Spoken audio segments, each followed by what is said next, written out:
জাপানে একটি অদ্ভুত সুন্দর শিল্প আছে যার নাম কিন্টসুগি। জাপানিরা যখন তাদের খুব প্রিয় কোনো মাটির পাত্র বা ফুলদানি ভেঙে ফেলে, তারা সেটাকে ডাস্টবিনে ফেলে দেয় না, বরং তারা সেই ভাঙা অংশগুলোকে সোনালি রঙের আঠা দিয়ে জোড়া লাগায়। জোড়া দেওয়ার পর সেই পাত্রটি আগের চেয়েও বেশি সুন্দর আর দামি হয়ে ওঠে। কারণ তার গায়ে এখন লড়াই করার আর টিকে থাকার চিহ্ন আছে। আমাদের জীবনটাও ঠিক এই ভাঙা ফুলদানিটার মতো। পরিস্থিতি আপনাকে হয়তো আজ ভেঙে চুরমার করে দিয়েছে, কিন্তু মনে রাখবেন, আপনার এই ভাঙা অংশগুলোই যখন অভিজ্ঞতার সোনা দিয়ে জোড়া লাগবে, তখন আপনি হবেন আগের চেয়েও শক্তিশালী এবং অনন্য। তাই আপনি যদি ভাবেন আপনার সব কিছু শেষ হয়ে গেছে, তবে আপনি ভুল। আপনার আসল সৌন্দর্য তো কেবল প্রকাশ পেতে শুরু করেছে। আপনি কি কখনো এমন একটা রাতে ঘুমাতে গেছেন যখন মনে হয়েছে সব শেষ? কাল সকালে ঘুম থেকে ওঠার আর কোনো কারণ নেই। আপনার চারপাশের দেয়ালগুলো যেন আপনার ওপর ভেঙে পড়ছে, আর আপনার দীর্ঘশ্বাসগুলো কেউ শুনতে পাচ্ছে না। যদি আপনার উত্তর হ্যাঁ হয়, তবে এই ভিডিওটি আজ শুধুমাত্র আপনার জন্য। ব্যর্থতা শব্দটা শুনতে খুব ছোট, কিন্তু এর ওজন অনেক বেশি। যখন পকেটে টাকা থাকে না, যখন কাছের মানুষগুলো বিশ্বাস হারিয়ে ফেলে, আর আয়নার সামনে দাঁড়ালে নিজের চোখেই নিজেকে ছোট মনে হয়, তখন ঘুরে দাঁড়ানোটা পাহাড় টপকানোর চেয়েও কঠিন মনে হয়।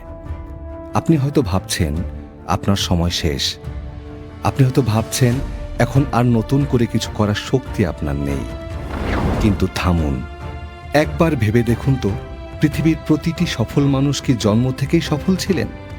না, তারা সবাই আপনার মতো কোনো এক অন্ধকার গলি দিয়ে হেঁটেছেন। পার্থক্য শুধু একটাই, তারা সেই অন্ধকারে দাঁড়িয়ে হার মানেননি। মনে রাখবেন, ঘুড়ি বাতাসের প্রতিকূলেই ওড়ে, অনুকূলে নয়। আপনার জীবনের এই প্রতিকূলতাই আপনাকে উঁচুতে ওড়ার শক্তি দেবে।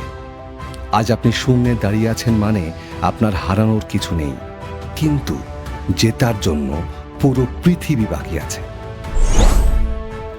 এখন প্রশ্ন হলো, শুরুটা কোত্থেকে করবেন?